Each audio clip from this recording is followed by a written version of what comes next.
Well, hello, Viva El Birdos. JP Hill here with you for another episode of the BEB podcast. Coming to you now from Spotify for podcasters. We just migrated all of our hosting over here. So I'm hoping that you see us and you hear us and that all of this didn't get lost in the depths of the internet. But we got a very special guest with us here today. Dayn Perry is joining us. He is a national baseball writer with CBS and also has his own Substack called Birdy Work, which from what I can tell is going really well. How's it going, Dayn? Good, man. No complaints. Good to be with you guys. I'm a big VEB fan, so it's one of my go-tos. So I'm glad to be here with y'all. Yeah. So along with Dayn, just to introduce everyone for those that are listening, we've got Adam. Say hi, Adam. How are you guys doing, man? That's just long off season, getting towards the end here. Can't wait for spring training. Dayn, I hope you're doing well. Gabe Simmons still rocking the Miles Mikolas mustache. You were at, I guess Miles wasn't there. I was going to ask you if you and Mikolas exchanged notes on mustaches, but you weren't able to do that, were you? Sadly, Mikolas was missing, as was Arenado and Goldie. Yeah. Which we could talk about, but I have no interest in drumming up that kind of drama. So, yeah. And then Blake. How's it going, Blake? Good. I'm ready for baseball to be back in my life. It's been too long. Yeah. So anyway, Dayn, let's jump in. You write for CBS. I'm assuming that is, I've read some of your stuff. That's general baseball content. And then you started your Substack about the Cardinals. What was it that led you to decide to do that?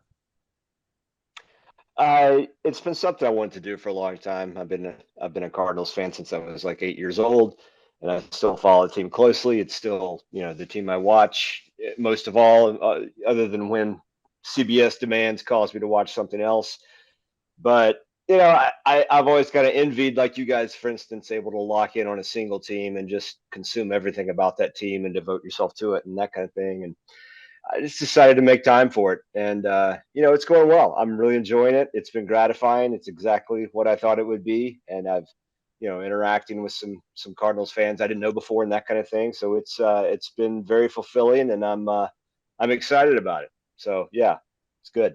Now, do you find it difficult? I mean, writing for the Cardinals sort of for fun on the side, and then writing for CBS. Do you find it difficult to maintain an objective viewpoint, or have you done this long enough now that you're able to kind of split your worlds into Cardinals world and an MLB world? It's the latter. I mean, I'm able to compartmentalize when I need to, and I mean, I've always been a Cardinals fan, so I've always been invested in their success and that kind of thing. And I've had to cover playoff games that they lost, while sitting in the press box and not being happy about it, cover playoff games they won and not being able to be exuberant about it. And it's just one of those things that the years sort of give you that skill. So I'm able to, divorce myself from it when I need to. But, the desire for them to win is still there, and it always will be. And it's good to be able to channel just fandom in this way. So yeah. Do you feel like, and guys, you can jump in with any questions. I love talking writing, and I know some of you guys do too. And we probably shouldn't bog down the beginning of the podcast with writing stuff, but I don't really care. Why not? So I'm curious, because I've read quite a few of your articles over at Birdy Work.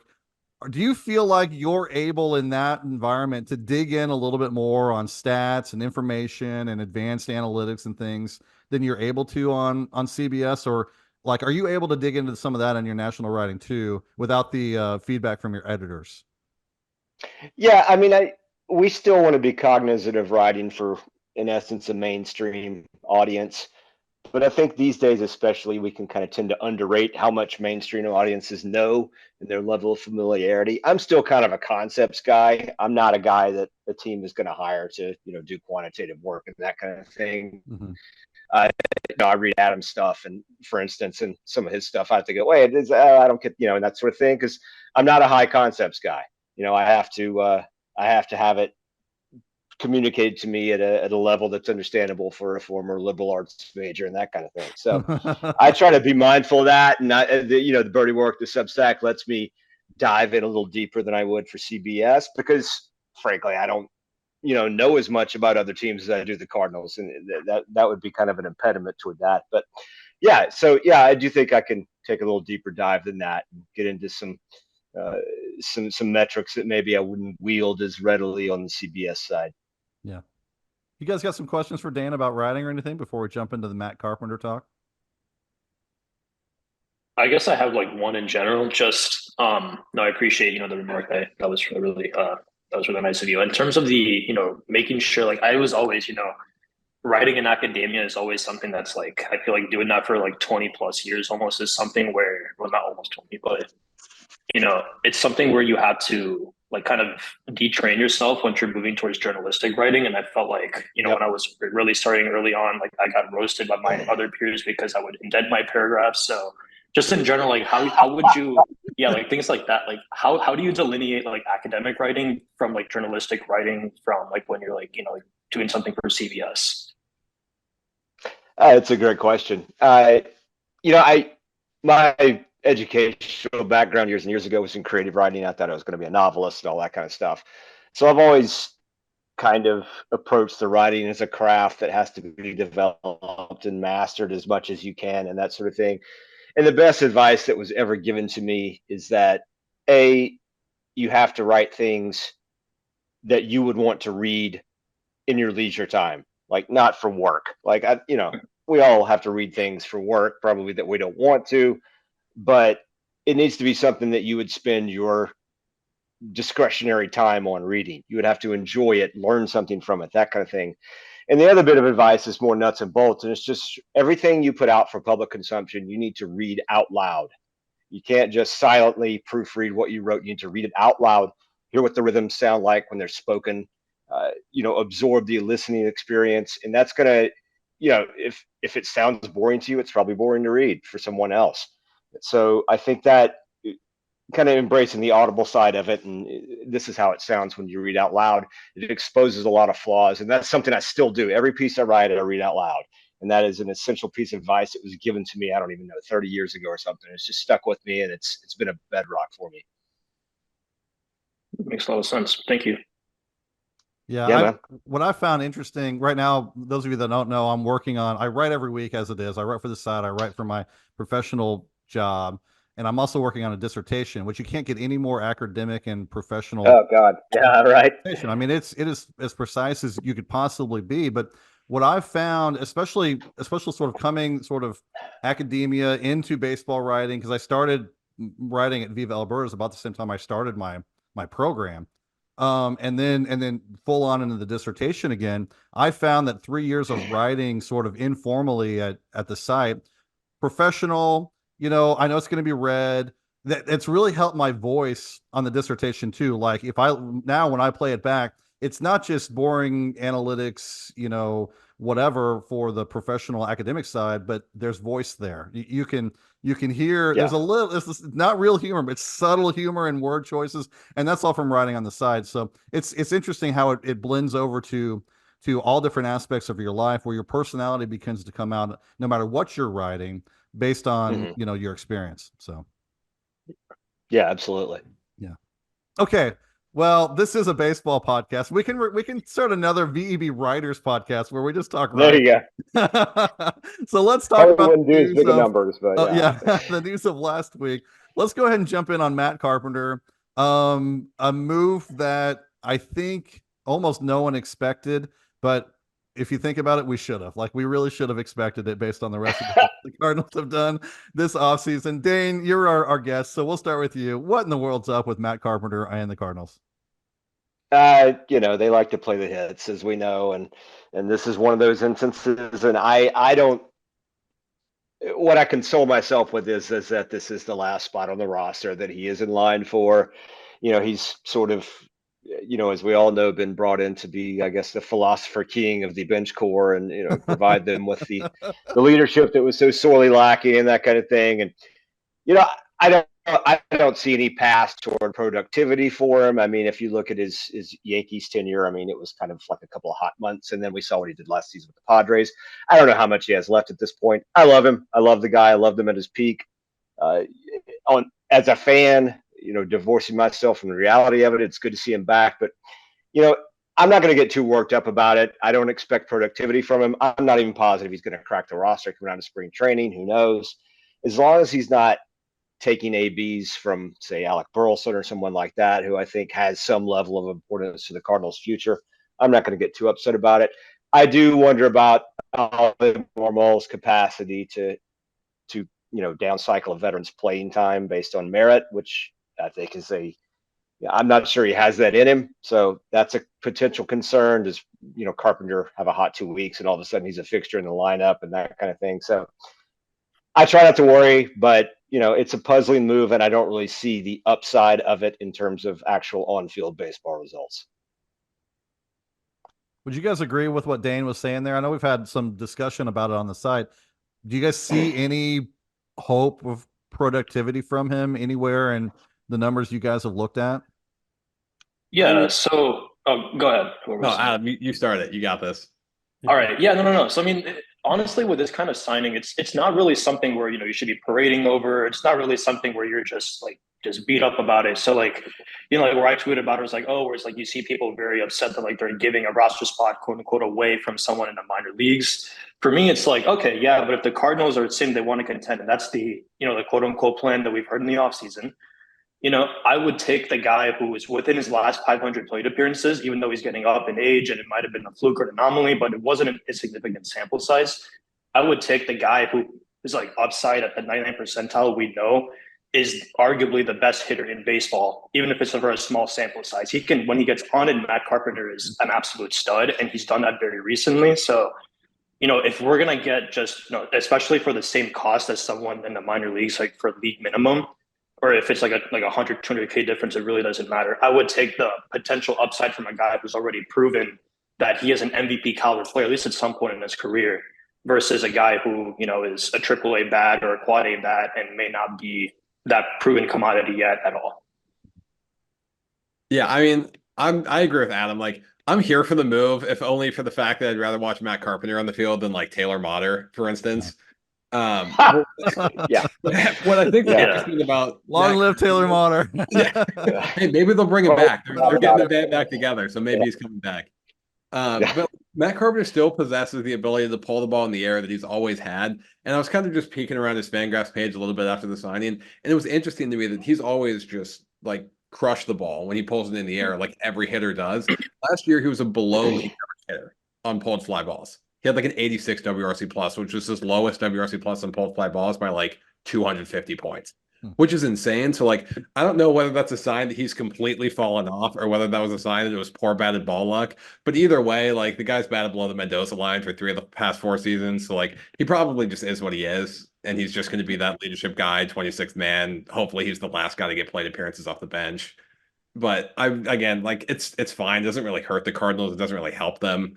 It's just a fun guy to have around the team. Mm-hmm. Gabe, can you have a guy on your bench whose sole purpose in life is walking? Yeah, because a lot of times the last guy on the bench, the sole purpose is defense or just Taylor Motter, I guess, doing nothing. Yeah, I think we're just going to keep taking shots at Taylor Motter for the next 5 years. I hope Taylor Motter doesn't listen to this podcast. But the thing about taking shots at him is that we continue raising him to like that legend status. So we know we want like 5 years from now to be like Taylor Motter. So I think people's level of anger about the signing is highly connected to how much they think he's going to play. Because the people who think he's going to be the DH full time, which I would doubt personally, but you never know, I guess. They're like the angriest about the signing. And then the people who are like, he's going to play as much as Taylor Motter did. Like, I don't know how you can get mad at that personally. Because Jose Fermin or whatever being on the bench playing. The main argument for the signing, I guess, that I could see is basically it's better if he never plays than some random guy in Memphis who will be in Memphis, who would be in the majors, because that's not doing anything for their development or even trade value. Yeah, I guess that's kind of the take. I was really surprised. I don't know if you guys saw it. I think I wrote about it on Saturday maybe or before. Can't remember now. But his ZiPS projections are surprisingly good. Like his 50th percentile ZiPS is a 100 OPS plus, and then up and down from there a little bit, which I think there's got to be a lot of that Yankees, Yeah. stuff feeding into that. But even if you pull, 10% off of that, you're talking like 195 hitter as a 50th percentile outcome, mostly because of his ability to walk. I mean, you're a 26 man, you're not going to do a whole lot of better than that, especially since they're not paying him. I mean, whoever it is now, I think the Braves are the ones that are stuck with his actual contract. So he's not making anything more than Luke and Baker would. Might not be hitting any more than Luke and Baker would, but at least he's doing it from the left side. So there's that. I will correct you there. It's actually a 109 OPS plus. Yeah, well, I guess that's what I was thinking when I started that, is that it's a 109. If you took 10% off, you were still at 100. So yeah, it's surprising how high it was. And it's got to be the Yankees and that walk rate. If you do the splits based off his career, it'd be like 115 to 120, which I don't know. I'm hanging on to that. Hopefully that's better than justification than Pools ever had. And that worked out somehow. Yeah. Yeah, I'm never gonna say now, because of the Pujols thing, I'm never gonna say that they shouldn't add depth, right? Because you never know what a veteran hitter that was once good, you never know what's gonna happen. And with Carpenter, you never know. I don't think he's not gonna reach 700 home runs this year, obviously, but who knows what he'll do. So, well, that's good on Carpenter. I think we've covered that. There's something that I've been wanting to talk about and even do a podcast episode on. And so it worked out extremely well, Dayn, even though we scheduled this 2 or 3 weeks ago, extremely well for you to write about the Bally Diamond TV situation this week, because there's been a lot of questions on the site, a lot of discussion about it out on the internets. And I, because it ties so closely to payroll, which is kind of the thing that I do, I guess. People have been asking me about it for a long time, and I didn't really have an answer. Well, now, Dayn, here you go. You've provided us with what was an excellent answer over on your site this week. Tell us about what's going on with Bally based on what we know right now. So basically, the regional sports network model is sort of collapsing because it depends upon cable subscriptions. And as we all know, a number of us here are probably cutting the cord or have already done so. And those are declining, and they're not able to charge the carriage fees that they're accustomed to because the cable suppliers are not willing to pay them. And anyway, that all cascades down, and Bally's Diamond Sports, which is sort of the parent umbrella there for Bally's, filed for bankruptcy because they are no longer, or at least they said they were no longer able to honor these broadcast contracts that, of course, have been an incredible source of enrichment for teams across the league. And just to catch up the most recent events, Amazon has come into the picture and appears to be pending bankruptcy court approval, going to stream games for 5 clubs, not the Cardinals. Because those are the 5 teams that Bally's has complete control over their digital rights. The Cardinals are not one of these because they can get out of their Bally's obligations if their contract is breached, or however you want to term it. And boy, this is really just droning and confusing and dull, isn't it? But we have to talk about it because it's important, So the Cardinals have no guarantees beyond 2024. They're going to be paid in full for 2024 media rights. But beyond that, there's no certainty because Bally's isn't positive they're going to be able to meet their obligations. That's going to knock off potentially the last 8 years of that deal. It runs through 2032, I believe. And it's sort of lightly backloaded, so the highest media rights money years are yet to come. This is significant, obviously. I take some optimism out of this because if the next thing is a direct-to-consumer type setup where, sort of like the Padres did last year after Bally's dropped them, sort of offer subscriptions to fans, and they just stream it based on that monthly rate. And this eliminates the blackout situation where, for instance, people in Iowa cannot watch the Cardinals, people in Oklahoma, and that sort of thing. And I think the Cardinals could do well in this, just sort of their large regional footprint and their sort of far-flung fan base that kind of goes coast to coast in some instances. I think they could do pretty well on that, and that they have a pretty loyal and dedicated following. They're going to take a hit, but I think what the context that is necessary is that is that the entire league is going to take a hit, particularly some of your high money teams, if we get to this sort of doomsday scenario where the Bally's doesn't honor any more contracts and that sort of thing. Local revenues are going to plummet, but I think the Cardinals will not plummet as much as most teams will, just because I think their positioning is pretty strong. They're not as reliant upon it as some teams are. So if there's a bottom line to take away, I think it's that MLB as a league and its teams could take a major haircut because of this. But that's going to hit every team, and the Cardinals, I think, will not take a hit as much as many teams will. So I think they'll probably be in the upper tier of teams that come out ahead on this, or as little behind as you can. Yeah, because and one of the key parts of this, and you talked about this, the ratings are so strong. Like there's you start talking about a direct to consumer option. Well, they've got one of the most attractive products out there. If you talk about selling the rights to Amazon or Apple, like the MLS did, the Cardinals are a money making machine in that regard. So I find it kind of hard to believe that they're in some ways maybe not projecting, maybe not anticipating, but certainly being impacted by a perceived lack of revenue, when it's hard for me to see that controlling their own costs, setting their own price, and having the market that they have would somehow lead to a decrease in funds based on a contract that was signed 5 to 7 years ago. Yeah, it's just an asset bubble. I mean, they just, Bally's just grossly overpaid for those media rights. Well, it was Fox at the time, but then bought by Sinclair and spun into Diamond and Bally's. Right. So, it was just a gross overpay, which is now being borne out by the fact that they're in bankruptcy court. So that's just what it was. And, this is probably an overdue market correction, if you will, the haircut that's coming. But again, the Cardinal. I mentioned this earlier that they retain their digital rights, so they can shop to other. They have the power to stop Bally's from just sort of by fiat taking over, like the 5 teams that I think are the Rays, Tigers, Royals, and I'm going to forget the other 2, but just a handful of smaller market teams that that Amazon can barge in and just command those broadcasts as they wish. Cardinals aren't in that position, which is some good leverage to have. Yeah.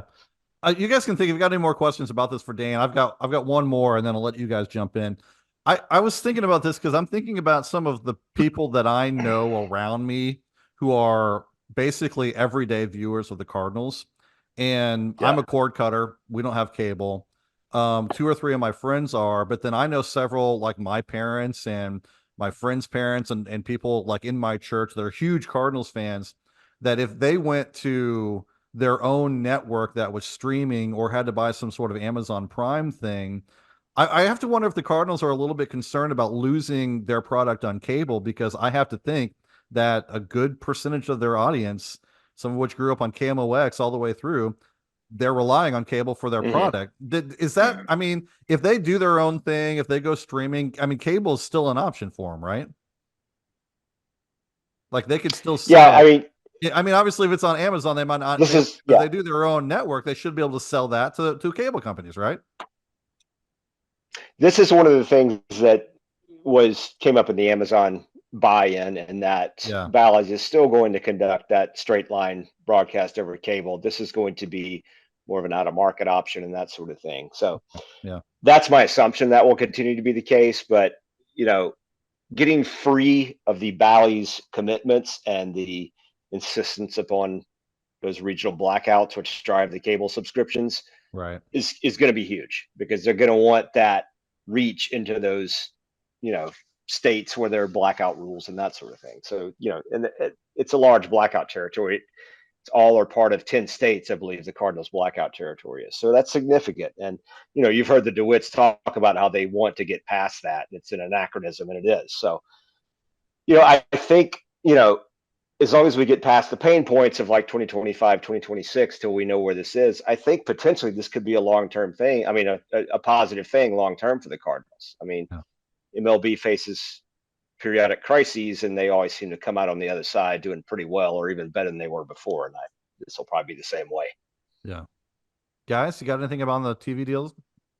Yeah, so I guess I'm not 100%, like fully versed on this. So I know Dan, you're the expert on this, and JP, you had a pretty well fleshed expert on this too. So I guess just for me, just I know we saw the Chiefs game had to be like turned over to Peacock, and a lot of people were pissed about that. So I know you kind of mentioned like us still being in St. Louis. I know that's Kansas City, but for the Cardinals being in St. Louis, are we still gonna get like just to confirm, we're still going to be able to get like TV, like the Cardinals games on like 671 for DirecTV or whatever it is for other channels, or is streaming going to become my best friend here? Like, what's like, are we still going to get it locally here, or is it 2024? Nothing's going to change. That's my understanding. okay?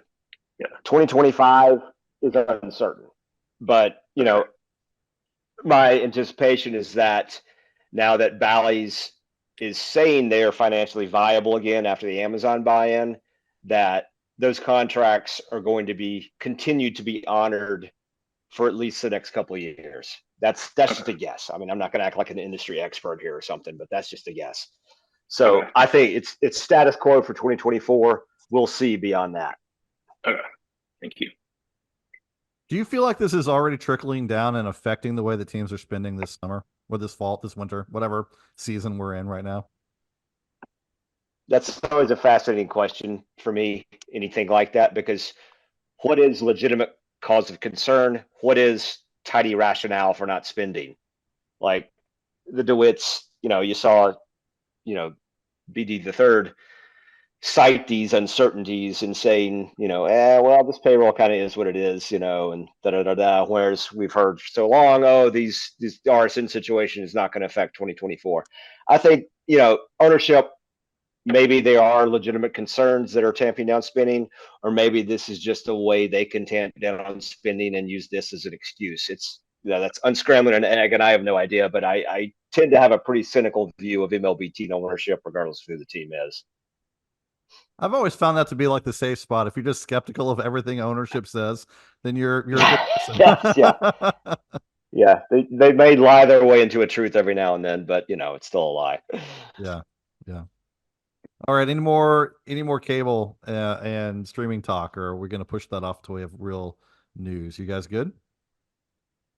Good. Well, let's jump into some questions. We had a pretty decent response, a manageable response. I'll put it that way, of people looking to ask you questions. I wanted to jump sort of because I thought this would tie in pretty well. So our first question was, I think, the first question on the site from our good friend London Bird. Do you think the Cardinals will ever get back to a top 10 payroll under current ownership, given other clubs have shown more appetite to grow payroll, some permanently, some not, etc.? So let me just add a little bit of context to this, my perspective, and then Dayn, I'll open it up to you, and then the rest of you guys can weigh in. So I went out on Cott's contracts today, or yesterday? Today. It was this morning. And I checked what they had as the rankings of payroll for what their estimated sort of final, 40-man payroll is and their final luxury tax payroll is. I wasn't interested in the numbers. What I was interested in was the rankings. And so right now, late January, with quite a few players still on the board, including some large contracts still to be signed, right now, Cots has the Cardinals ranked 10th in both categories. 10th. Last year, they were, I think, 14th in 40-man payroll. And so even though we know that their 26-man opening day payroll has fallen ever so slightly, their ranking relative to other teams at this point in Cots calculations, which could be a little bit behind actual contracts, at this point they're 10th. So in some ways, it sort of answers London Bird's questions. Are they ever going to get back to a top 10 rating? Well, they are today. But I think you get the concept behind his question, Dayn. Is this a team that's going to spend, or are they going to continue dropping down the payroll rankings, as this goes forward? I think there may be a comfort level sort of in the middle of the pack, the 13 through 16 range, that kind of thing.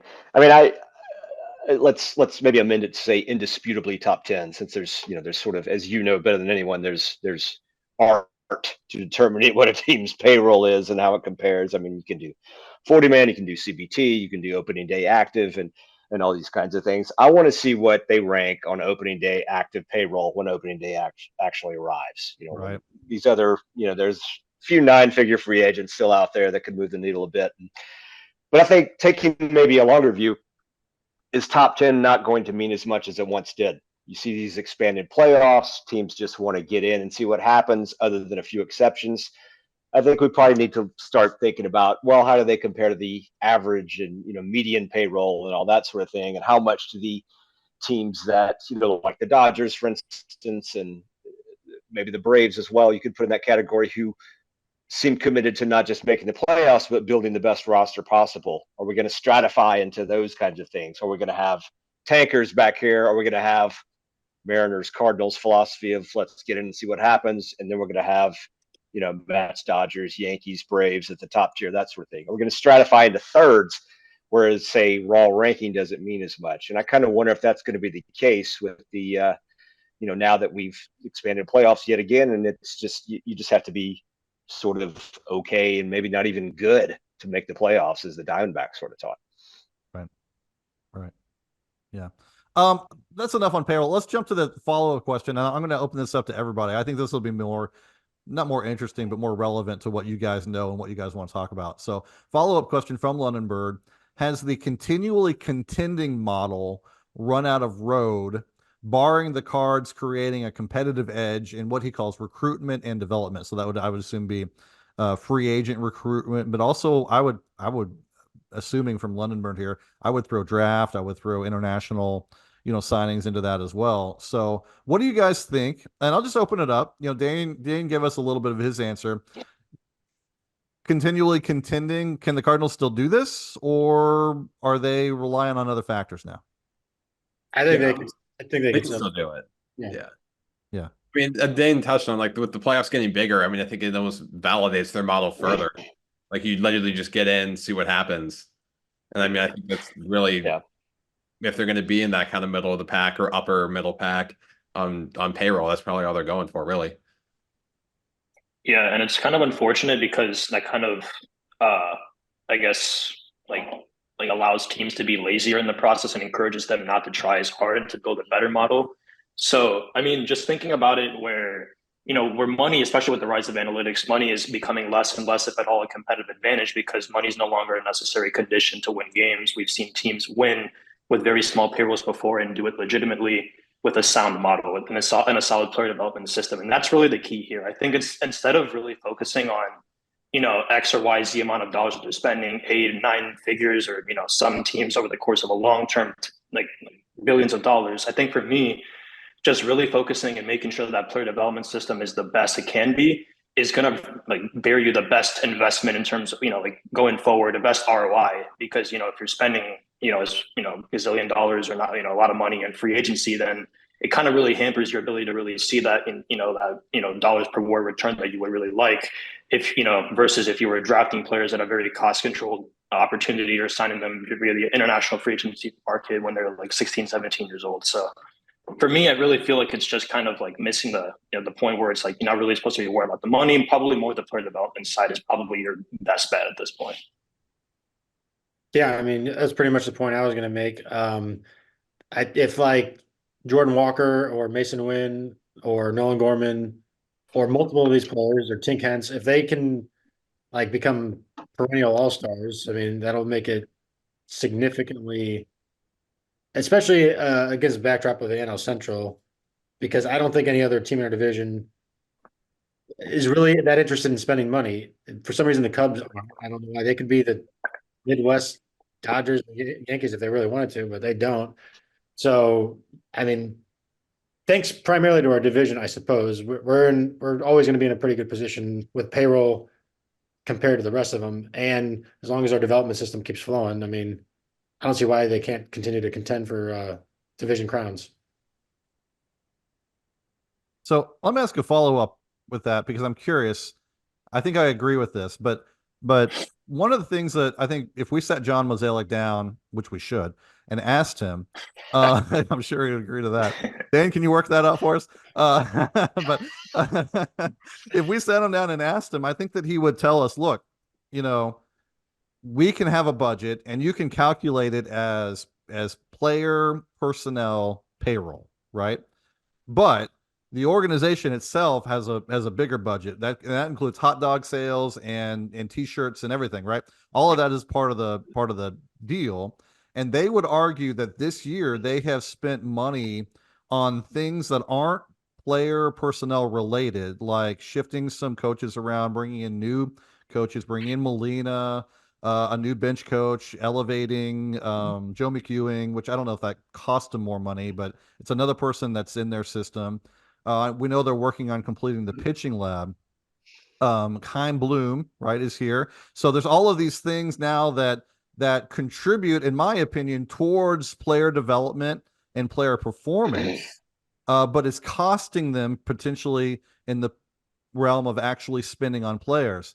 Is that the way they should be going? Are you guys happy with that? Or would you rather they spend the money on players? Like, would you rather have let's pick someone that you don't really like him, but it's okay. Would you rather have Eduardo Rodriguez instead of Lance Lynn, or would you rather have Daniel Descalzo and Chaim Bloom?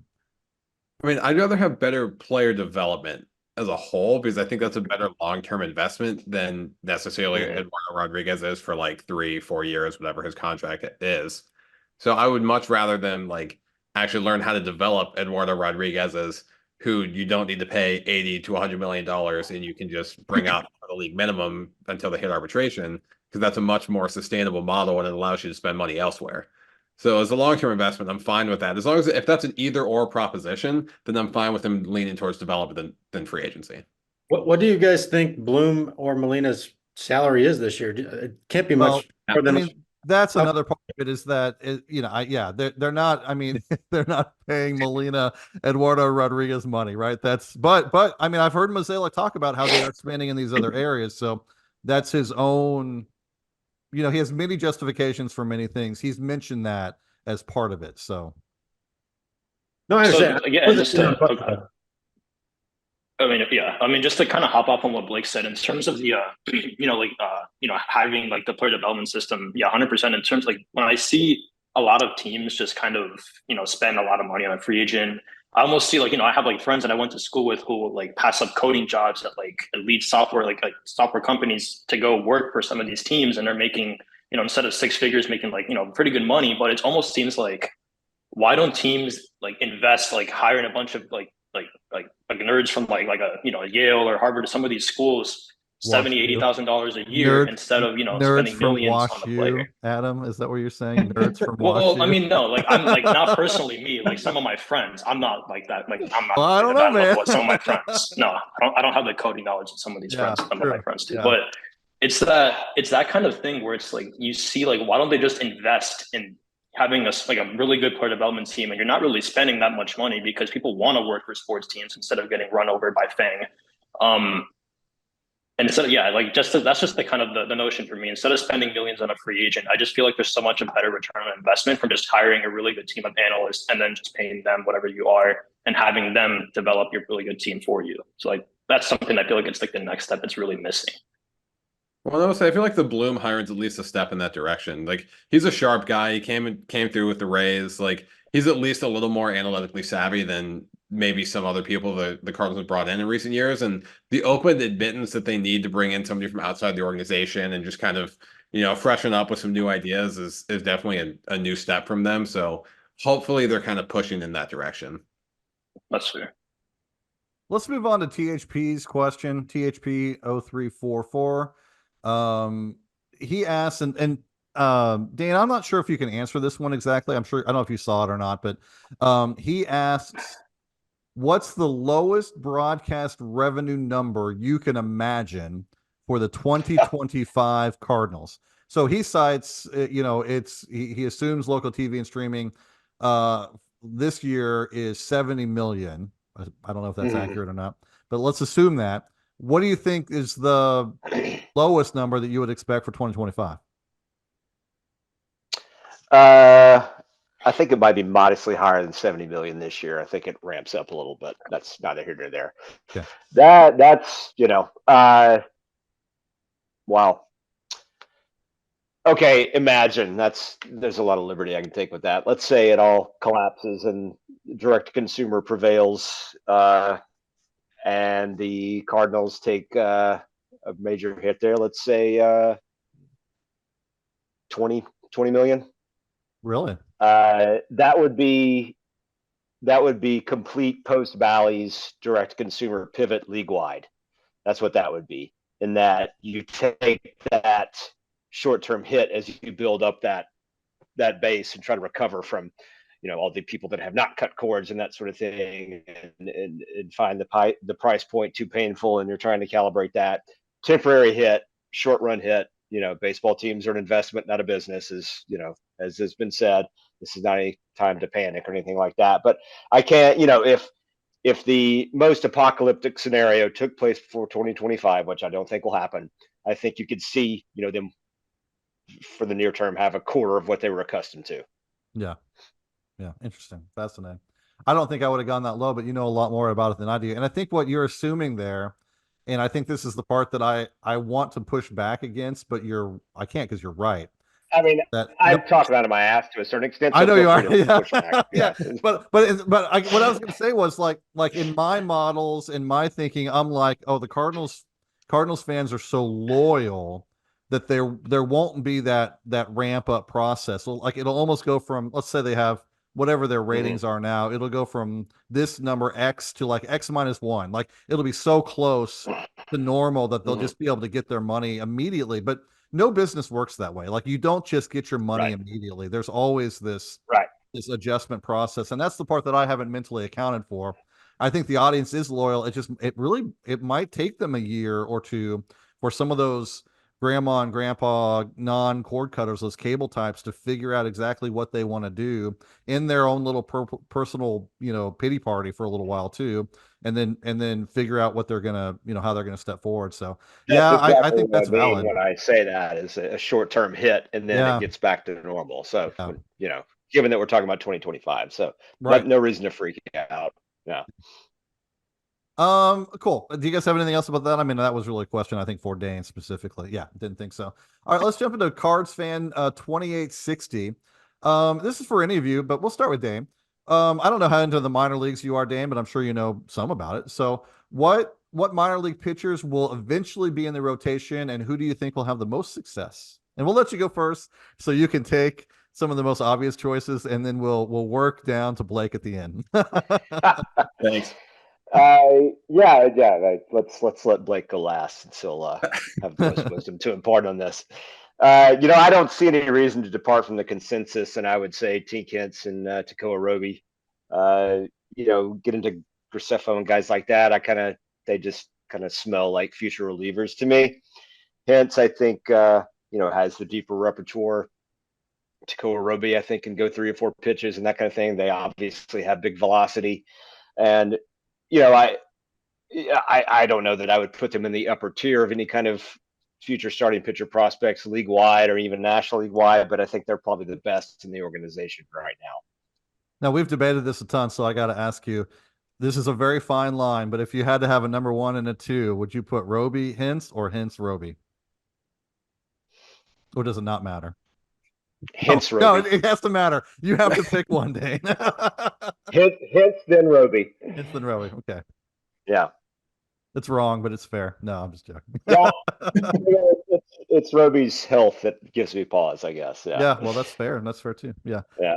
Let's go, Gabe. Who do you think, man? I mean, we've talked about this quite a bit. Is there anyone else that we haven't talked about that you'd throw into there?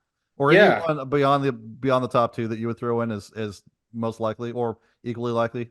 I mean, I would probably, say those 2 as my most likely, but as far as the guy, so I'm not like necessarily like Blake, where I'll like look at pitch shapes and stuff and see who will have success at the MLB level. I kind of like looking at just like the stats and what level they're at, what age they're at, and it's hard for me to like ignore Sem. I think it's Robertson, if I'm saying that name correctly. It's Robertson. Okay. But I think that's what he said. Whatever he says is the way it should be. Yeah. Oh, but my memory. But he, in his last 4 starts, I want to say he started like striking everybody out at AAA. He was advanced to AAA a little too fast, some would argue. I know Blake has, But in his first 4 starts went terrible in AAA. And then afterwards, I don't know if he adjusted, but he just like struck everybody out in his last 4. I should look at the stats before I say this. And I'm just really encouraged. And he's 22, or I think he's 22, right? Yeah, he's young. So. Yeah. He's crazy young. He's already in AAA, and he had 4 dominant starts to finish the year as he was thrown into the fire. And I have a lot of faith that he can be an effective member of the rotation. I don't know what his ceiling is, but yeah, he's probably the 3rd pitcher for me. Adam, do you have anyone else that you would mention that we haven't mentioned? Yeah. So before Blake says Zach Showalter, I'll go ahead and take Showalter before he does and have him choose someone more difficult. But I think just anyone, at the age of 19 who is having that kind of, swing and miss success, even though he did kind of walk some hitters and he did keep the ball in the ballpark at a low home run rate. Anyone who's having that kind of, like swing and miss success and, just keeping the ball in the ballpark, I think is going to have hopefully some success in the future. At least it's somewhat projectable, especially, in the Florida State League, or actually, no, that was actually the, a different league when it was with Baltimore and Del Mar, but that's not the Florida State League. It would be different. But, regardless, I still think that he can be, those numbers are, no shit at that level. So I feel like especially, him growing up, being, a bit older, potentially going into Peoria at some point next season, I think that, at the age of 20 years old, I think that's, it's a really good, foundation to have in someone going forward. I feel like just like it is decently projectable with someone that young having that kind of success in the low minors and potentially in the high minors. Okay, I'm going to go before you, Adam, or Blake. I get to go before you. So I think, I think maybe we might be all sleeping a little bit, and you'll have to help me with the pronunciation because I've only read it. You know how this is. You've only read it. I don't watch minor league baseball. Max Rajic. Yeah, yep. We might be sleeping a little because we never talk about him, but yet like he's a serious pitcher, and we've invested way more time and attention on this show to Ian Bedell, and I would definitely put Rajic over Bedell. So he would be my guy. Blake, go ahead. So it's interesting that you mentioned those two at the end, because I think Bedell is the guy I was going to highlight. I would actually have to go back and look at my individual rankings and see where I put Rajic versus Bedell, but I'm pretty sure I had them close. But the thing about Bedell that scares me is the injury history. But when I watch Bedell pitch, like it's a deep 4-pitch mix. He commands it well. When he was drafted, he always felt like a guy who could have moved up the system pretty quick. And then he just didn't pitch for like 3 years because he just kept getting injured. So like he was fully healthy last year and was really impressive when he was on the mound. I had kind of an inkling the Cardinals held him back from AA because they knew they weren't going to put him on the 40-man roster and wanted to protect him from the Rule 5 draft. That might be a little more of a conspiracy theory than an actual fact. But pitchers who don't really pitch above high A tend to not get picked in the Rule 5. So I wonder if that had something to do with it. So I think now that he's at least protected from that for another year, he could move a little bit quicker through the organization. I would not be shocked to see him in AAA and not in the majors. I won't get that crazy, but like pushing towards maybe like a decently early 2025 debut. Yeah. All right, back to Dayn. Crazy number one with it's always one of our most prolific question askerers. He asks, where would you rank the Cardinals starting pitching as of today among the 30 teams in baseball? Dayn, you're a national TV reporter, so tell us if you don't know. Where do the Cardinals starting pitchers rank today? You don't have to give me a number, just a ballpark. Right. I would middle of the pack, I guess, 15th, 16th, something like that. I don't think that's where they need to be, but that is a significant improvement over status quo. And like if you look at last year, and I've written about this, they gave 80 starts to pitchers who pitched, generally speaking, disastrously. That's half a season of games where you buried yourself in the first 3 or 4 innings in most of those. Even as uninspiring as these additions can be characterized, I don't see that disaster scenario happening again. I mean, again, that's half a season of starts they basically punted. And so I think the bar is as low as we all know it is. It may be even lower than people realize. And I think that's why getting to even average in that rotation, which is, I think, what they have the potential to be, is a significant improvement. Yeah. What about just the NL Central? Just our main competition, because the DeWitts, I mean, really just winning the Central is kind of the goal, right? So, right. As far as the rest I of the guess rotation, I mean, like other teams have other rotations. I guess yeah, better rotations. I think that's maybe the clear. Cubs were I put ahead of them. Yeah, I don't feel strongly about any of the other, you know. I mean, I like some of the young arms in Cincinnati's or the youngish arms, but I just don't know about health and bringing it all together at the same time. I guess I'd put the Cubs ahead of the Cardinals rotation, but that may be it. yeah. Which then would, well, I'll ask you this at the end, but you can think about it. Which then, if you're putting the Cardinals rotation even with or at or above the Cubs, right in that range, probably leads me to think that you think the Cardinals are going to be right there or ahead of everyone else in the division, right there for it. You don't have to tell me now. You can think about it. So yeah, I think they have a real shot to win the race for 86 wins. Yeah. Yes, right. Yeah. Yeah. And Adam notes here, right? Milwaukee, I think, we don't know about health when Milwaukee and stuff like that. We don't even know really how good they are. It's hard for me to just discount them because they've won a lot of games for the NL Central the last couple of years. But we'll see. Okay, SW3775 asks, and we'll just kind of go around the circle here a little bit. What are your bold capital letters? What are your bold predictions that are positive for 2024? Bold predictions that are positive for 2024. So I'll just go with whoever has thought of one first. So has anyone come up with one yet? A bold positive prediction for 2024. Blake, you're always so optimistic, man. Give me the best news of the day. Yeah, I'll go at like an individual level. Yeah. And this might be bold considering how, questionably he pitched last year, but I think Andre Palante could be a really good reliever this year. And I actually struggle with the idea of having Andre Palante in the bullpen versus having him work out as a starter. I think they kind of rushed him to the majors, and that kind of hampered the development of his breaking balls, which he's always been able to spin at a really high rate, which at least bodes well for movement potential. So I think with his work that he's put in it, I think it's tread athletics in the offseason to reshape the curveball and add the sweeper to his arsenal, and just kind of anything he can do to give himself a viable second pitch to go with his fastball just would put him over the edge to actually be a productive reliever. So I think there's a chance he's up there in terms and potentially able to pitch in like actually key situations for the Cardinals this year. Okay, next. Everything I could think of, I was like, no, that's not bold enough. So, but I landed on one I think is unlikely. Well, I don't know about unlikely, but I'm relatively high on Lance Lynn. So I'm going to say he'll have better than a 2-WAR season. Oh, like you mean like a 3-WAR season or like a 2-point something WAR season? 2-point something. I'm not going to go 3-WAR. No, I was gonna say that would be awesome, man. That's bold. Are you higher on Lance Lynn or Kyle Gibson? Out of curiosity. You had to choose one of the two. I think Lynn is that's a tough one to answer because I think Kyle Gibson has like a pretty high likelihood of being like at about 2-WAR. I don't really see him doing much better than that personally. I know the last few years he's at 2.6, 2. But his upside isn't really there for me. Lynn, if his home runs just return to normal and he repeats the strikeout to walk stuff, he's 2 to 3 WAR, I think, and he stays healthy. Okay. Is it possible? You don't have to answer this. I think where I am on that is that I would say that I'm higher on Lynn than Gibson, but I firmly believe that Gibson will have a higher WAR at the end of the season. Does that make any sense at all?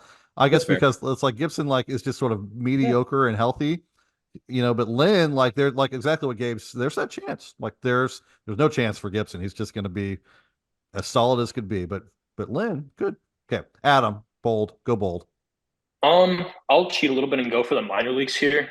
I'll go ahead and cheating. That is definitely not the question. Go ahead. It's fine, man. Go ahead.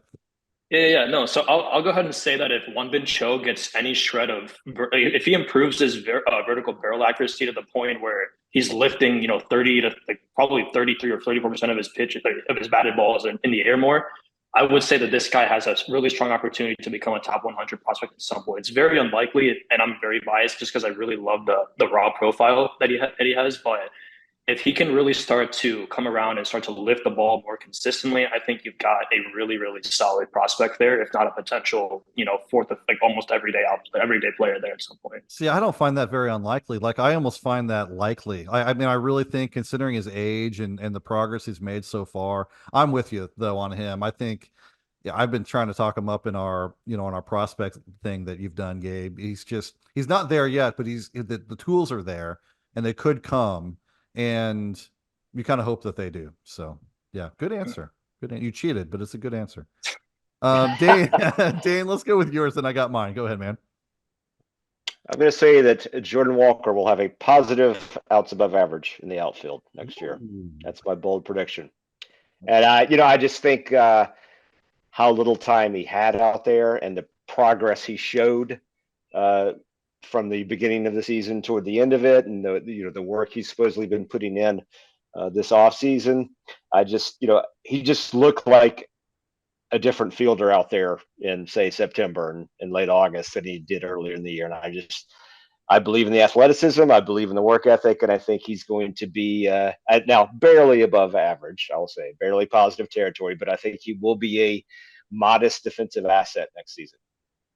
It's funny when you have a bold prediction and the answer is he's going to be barely above average, but that's pretty bold. So he's also going to hit 44 homers. So yeah, there you go. Yeah, that's not bold. That's going to happen too. So I've been threatening to do it, and I might as well do it, shouldn't I? I'll just go ahead and do it. Do it, whatever it is. Steven Matz. Should I do it, Blake? I should, right? Yes.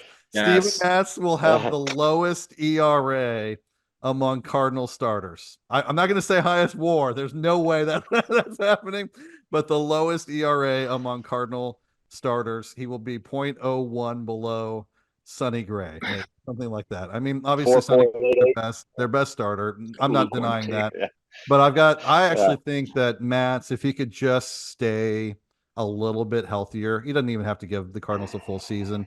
130, 140 innings. He's going to have a good season. There's my bold prediction. He looked legit after coming back from the bullpen last season. Yeah, and the stuff was there last year. The performance wasn't. So it's just one of these years it's going to click for. I mean, it has a couple times in the past. I think it's going to do it again. Yeah. And there's my bold prediction for that. You guys can like that one me for the third year in a row for saying that. All right. Let's move on. A couple more here. I want to just acknowledge this one because he asked a question, and so I want to acknowledge it. We've already kind of talked about it. This mofo is a mofo. Asked us about Chaim Bloom. By the way, I took like 5 years of Hebrew, and I didn't know that he was Jewish when I first said his name 4 or 5 episodes ago, but now I know. So is this correct? Is it not Chaim? It's a little bit of a C in there, but you got to roll it. Chaim Bloom, Dayn, national writer with CBS. Is that accurate? Did I get it right? I believe you did. Okay, good. Chaim, if it's wrong, and I know you're listening, so email me and let me know, and I will promise I will pronounce your name correctly. Anyway, he just asked about the impact that he's going to have and the influence he's going to have on the Cardinals. We kind of talked about that a little bit. Dayn, do you have anything to add about him? I know you wrote about him recently, so. Yeah, I mean, I think he could have value when it comes to the Cardinals' efforts to, build out their pitching infrastructure and that sort of thing, and their development, given his history with the Rays and kind of the work he did on that front with the Red Sox. When it comes to anyone from the Rays front office incubator, I get a little skeptical that, let's bring him in to tell us how to be cheaper, because I think that's exactly why he was hired in Boston. Yeah. So I get a little concerned about that, considering that the DeWitts are already sort of scaling back in some ways. But I think he's a different perspective and has experience, building out pitching development infrastructure and leveraging tech and all those sorts of things. I think those are probably his chief skills at this point for the Cardinals. Yeah. All right, a couple of quick hitters. Then we got another minute or so that I want to get to. We got 2 more quick questions. I'm going to because we've all talked about these things. These are specifically for Dayn. So from the Duke, Dayn, he asked, what is one thing you would do differently than Mo Ollie that could make a positive difference? I'm assuming he kind of means in the off season, but he also includes Ollie in there. So that would be maybe management style. So one thing that you would do different than what has been done. I don't know if this answer qualifies, but I don't know. I would, for now, I'd make Gorman the primary DH in the hopes that it helps his back issues. Oh, I think that I guess that's more of a Marmol thing than anything else. It's Marmol likes to, give those soft days rest to, Arenado and Goldschmidt in the DH role. But I just wonder if those kind of chronic back issues could be helped somewhat by DHing and not, playing the middle infield so much. And because his bat obviously is very essential to that team's success. Okay. Last question from Joaquin Carpenter. If Goldie doesn't return next season, which he will, by the way, but if he doesn't, Probably, who's your most likely first base candidate? Burleson, maybe a Burleson Baker platoon. If I weren't so bullish on Jordan Walker's defense in the outfield, I would say maybe a position switch for him. But I can't see him like chasing Pete Alonso or something like that in the free agent market, or even like Christian Walker. That doesn't seem too many memories of Tino Martinez during the Jockey years to ever chase a high profile free agent first baseman again. But yeah, I think it'll be Goldschmidt like you, but I would guess maybe Burleson slots in. Yeah, well, hey, that's Dayn Perry. You can find Dayn on CBS, and you can find Dayn on his Substack, Birdy Work, which I think the URL is just birdywork.substack.com. Substack.com. Yep, that's the one. Yeah. And like that and subscribe for that. It is not expensive, and it is excellent content from a terrific writer. Dayn, your writing is excellent. I really do mean that. You're one of the best writers in our community, and I just wanted to say that, man. You do a great job, awesome job with your actual writing skills. So I appreciate that, and it's been a lot of fun to be on with you guys. I enjoy reading VB, one of my go-tos, and it will always remain so. Yeah, good. So follow Dayn on internet, on Twitter, subscribe to his Substack, check him out on CBS, and Dayn will definitely have you back soon. So thanks, man, really appreciate it. Thanks, Jason. Yeah. So for Adam, for Gabe, for Blake, and for Dayn, thanks for being with us. This will publish on Saturday on the site. You might be finding it before that, but you can go to the article on Saturday morning and check us out there. But from all of us, have a very happy Saturday. Thanks for tuning in.